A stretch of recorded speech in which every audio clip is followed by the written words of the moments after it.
Então, pessoal, a partir desse momento, a nossa aula de hoje está sendo gravada. Tá ótimo?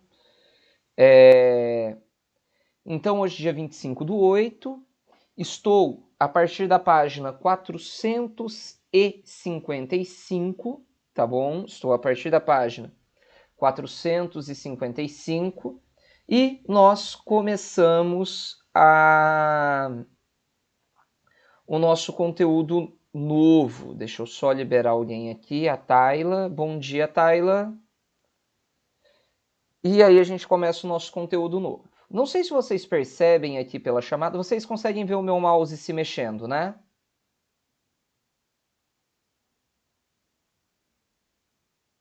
Eu imagino que tenha sido um sim. Então a gente hoje começa a falar do período colonial brasileiro, que é quando inicia-se esse processo de colonização.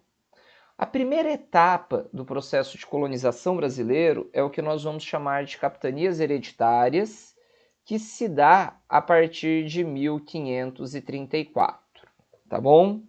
Pois bem, professor, como o Brasil passou a ser colonizado? Então, um minutinho. Olha lá, o rei Dom João III de Portugal, temendo que estrangeiros invadissem o território do Brasil,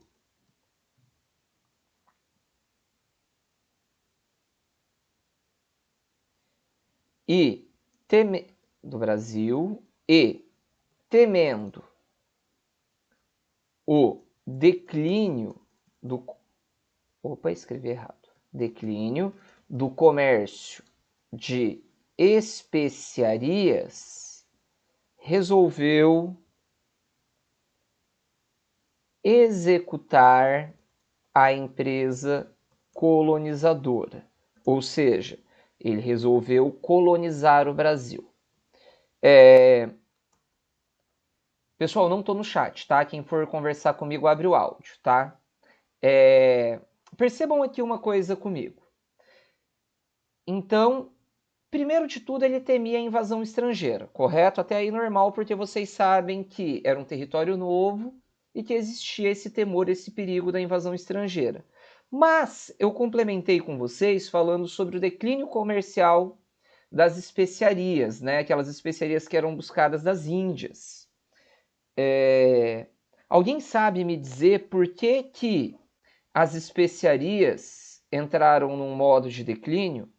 Bom dia, Luizinho, acabando de entrar com a gente. Ana Clara, Lívia, Carol. Nem ideia, Ana? Quer chutar? Então vamos pensar o seguinte. Eu vou perguntando e você vai respondendo. Você vai deduzir a resposta, tá? Vamos ver se a gente vai chegar no processo de dedução correto. Como as especiarias eram buscadas das Índias? Como que faziam para levar essas especiarias para a Europa, Ana? Por meio de navegações, perfeito. Lembra que Portugal buscou novas rotas de caminho às Índias, não é mesmo? Perfeito. Todavia, ali já no século XVI, né, os anos de 1501 em diante, só Portugal estava promovendo as grandes navegações? A partir de 1501. Então, a gente já tinha a Espanha, eu acho que a Alana falou também, né, Alana? Foi a Alana? Então, a partir de 1501 ali em diante, a gente já tinha a Espanha promovendo navegações, tardiamente a Inglaterra e a França também. A minha pergunta é, para esses outros países, compensava eles comprarem as especiarias de Portugal ou eles mandarem os seus navios para buscarem especiarias? Exatamente. Então, só Portugal estava navegando? Logo, Portugal passou a ter concorrência. Então, por isso que o comércio de especiarias entrou em declínio, ele deixou de dar lucro, porque agora haviam concorrentes. Não era mais o preço que Portugal queria oferecer, mas isso foi barateando as especiarias. Conseguem compreender? Acho que foi uma dedução bem tranquila, né? Maravilha. É assim que eu quero, pessoal. Pois bem, pessoal, para o início do processo de colonização,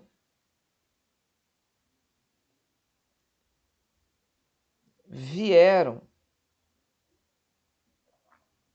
os executores da colonização. Professor, quem eram esses executores? Nós vamos falar dessas duas figuras aqui. Martim Afonso de Souza, certo? Opa, Martim Afonso de Souza.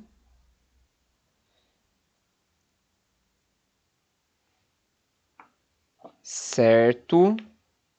Até aqui tá tranquilo. Opa, o professor escreveu Souza errado. É de Souza com S mesmo. Eu sempre fico na dúvida. Martim Afonso de Souza e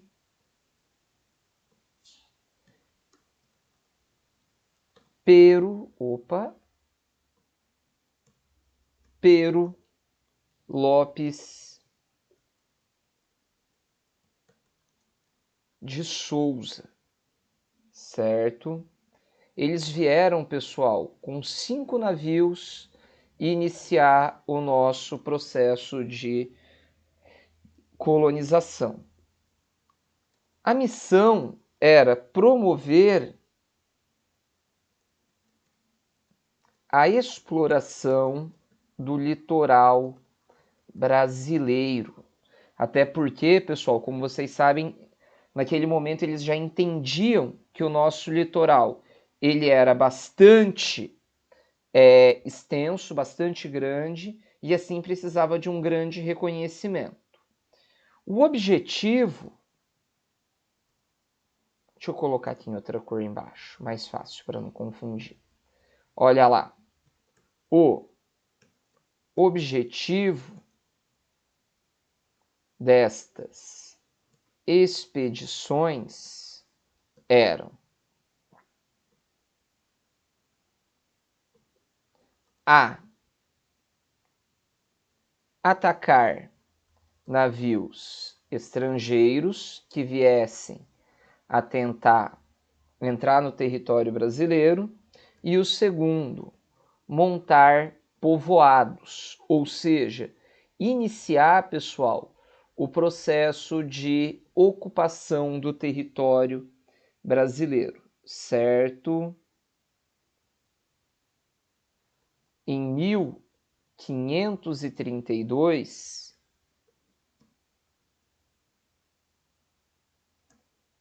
Martim Afonso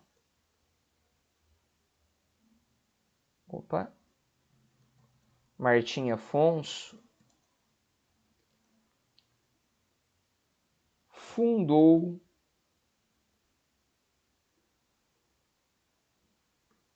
a vila de São Vicente. Local, pessoal, hoje da região litorânea de São Paulo, certo? A vila de São Vicente. A primeira vila do Brasil, certo?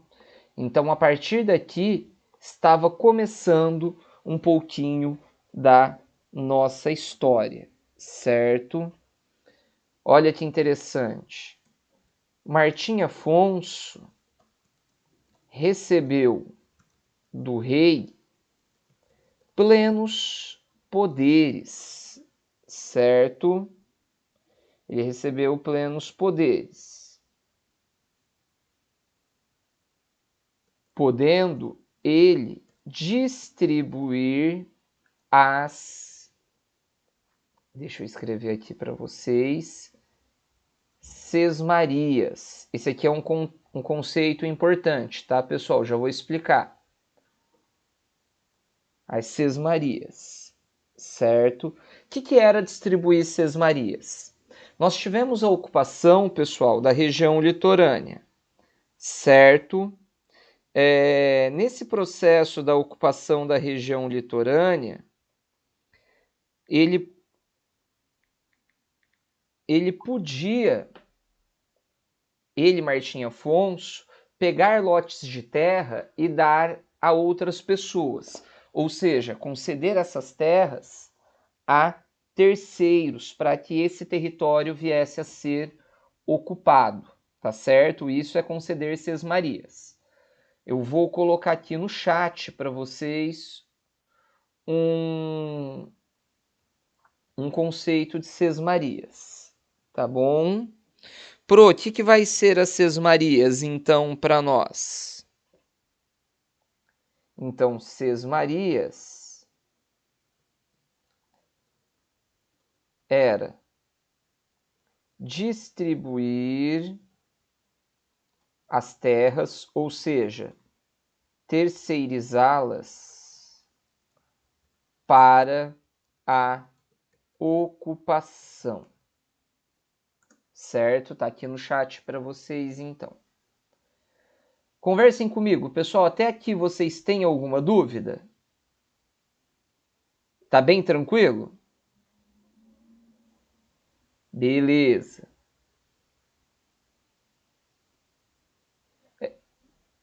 Ah, tá. Vocês já viram isso aqui um pouquinho em geografia. Ótimo, ótimo. Isso vai me ajudar muito. Maravilha. Pessoal, com relação a isso, então, vem um problema. Surgiu, então,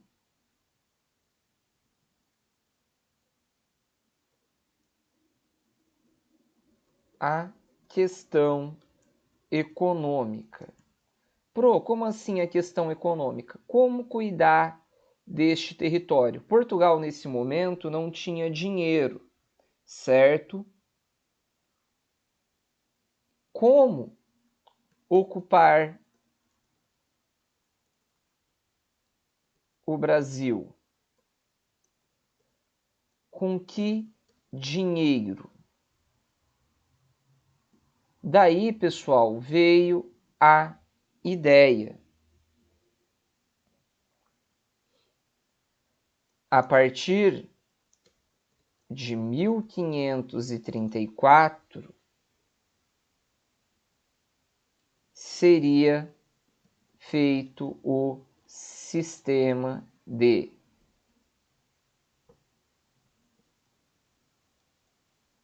capitanias hereditárias, certo?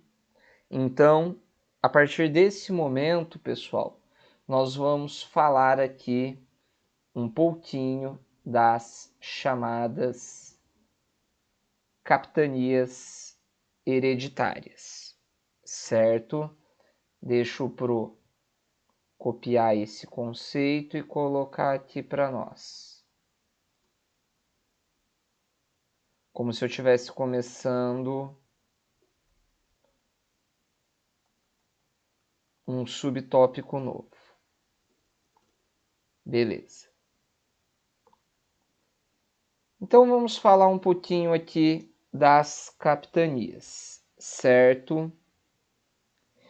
Então, pessoal, entre 1534 e 1759, alguns dizem que vai um pouco além, o Brasil ficou dividido em capitanias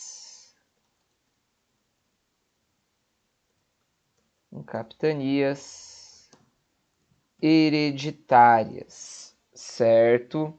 Então aqui nós tivemos a divisão do Brasil em capitanias hereditárias.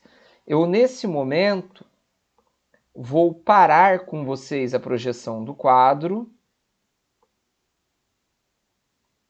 certo? E vou projetar para vocês essa imagem aqui, a imagem das capitanias hereditárias. Vocês conseguem ver a imagem das capitanias? Então, o Brasil, pessoal, ele acabou ficando dividido aqui em 15 lotes de terras, primeiro para 13 capitães donatários, depois para 12. Então, aqui em preto, nós temos o Tratado de Tordesilhas, certo? E ao lado, a gente tem as capitanias hereditárias do Brasil. Capitania de Santana, São Vicente, Santo Amaro, São Vicente, São Tomé, Espírito Santo, Porto Seguro, Ilhéus, Bahia de Todos os Santos, Pernambuco, Itamaracá, Rio Grande, Ceará, Maranhão, primeiro Quinhão, Maranhão, segundo Quinhão, certo? Então esse aqui é o desenho das capitanias. Professor, isso que está em cinza aqui, a oeste do Tratado de Tordesilhas. Isso aqui, pessoal, era tudo terra pertencente a quem? A Espanha. Aqui a gente tem um segundo desenho que demonstra para vocês essa questão, certo? Ó, território espanhol, território português, com o nome aqui de cada capitão donatário, tá bom? Vou parar aqui essa parte da apresentação e vou... Oi, pode falar, Ana. Não, 15 capitanias. 15 capitanias. Por quê? Por... Não, são 15 capitanias. Claro que depois, com o momento, não sei se você percebeu, tem capitanias que elas eram 2 capitanias em uma, né? Pode ser por isso que às vezes dá divergência. Mas não tem problema. Vou voltar a projetar o quadro de vocês. Confirmem para mim? Não, pessoal, são 15. Pelo menos na história a gente discute 15 capitanias. Até aqui tá tranquilo? Então, pessoal, estou voltando aqui para o nosso quadro. Certo? Legal. As capitanias, então,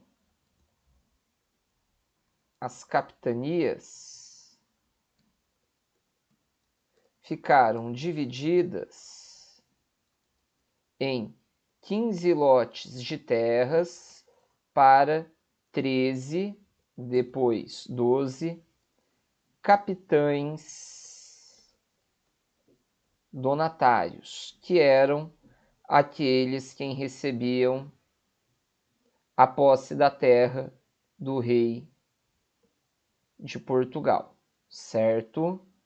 Até aqui eu imagino que esteja tudo tranquilo. Maravilha, certo? O processo de concessão de terras era feito em 2 etapas. Quais eram essas etapas? A primeira etapa, pessoal, era por meio da carta de doação, certo? Como funcionava esse lance da carta de doação? O rei doava o lote de terra ao capitão. Esse era o documento que legitimava esse processo, certo? Depois, pessoal, a gente tinha aqui a carta de foral. Foral, pessoal, vem da palavra foro, F-O-R-O, que é o que vai delimitar o que se pode e o que não se pode ser feito, certo?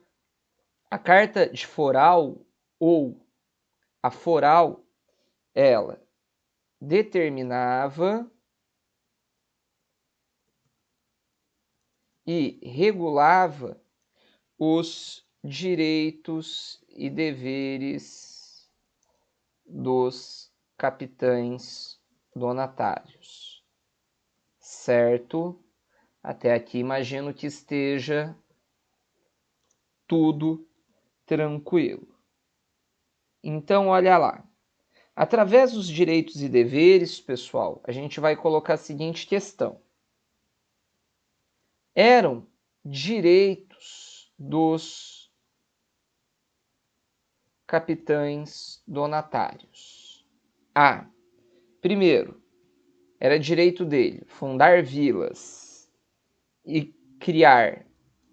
Fundar vilas, criar e cobrar impostos, porque ele tinha que pagar imposto para o rei de Portugal e para isso ele tinha que arrecadar imposto de alguém. Criar leis e julgar os habitantes quando fosse necessário. A letra C, prender e escravizar índios. Por quê, professor? Porque os índios eram mão de obra. Que mais, professor? E eles tinham o direito de doar sesmarias, ou seja, conceder esse lote de terra a terceiros para que a terra fosse ocupada.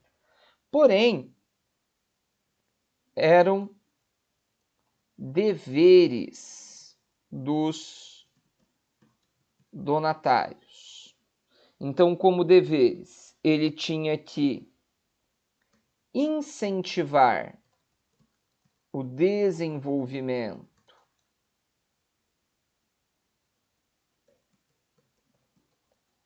da capitania,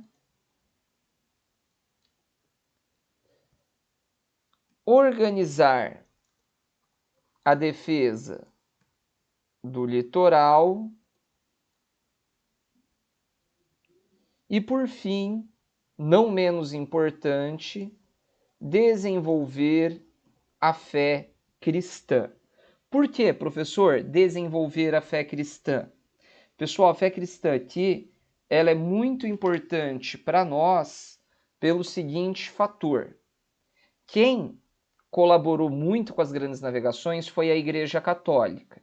A Igreja, nesse momento, está passando pelas reformas na Europa e ela tinha o objetivo de expandir a fé cristã no mundo para não perder os seus fiéis, tá bom?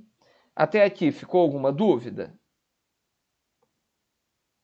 Então, pessoal, eu vou dar uma pausa aqui e vou cadastrar a atividade de hoje na nossa trilha do conhecimento. Bom, vou deixar gravando ainda. Estou aqui na nossa trilha, 7º ano. Certo? E estou cadastrando a nossa atividade para ser feita agora, para ser entregue até quinta-feira. Então eu quero a página 457, parte jogo rápido. Vocês vão postar foto para mim. O exercício 1. Ok? Está cadastrado neste momento. Então é o que eu quero de vocês para essa aula. Aí eu vou terminar esse conteúdo na quinta-feira. Bem rapidamente para eu poder liberá-los. Chamada. Alana. Fregonês está. Ângelo.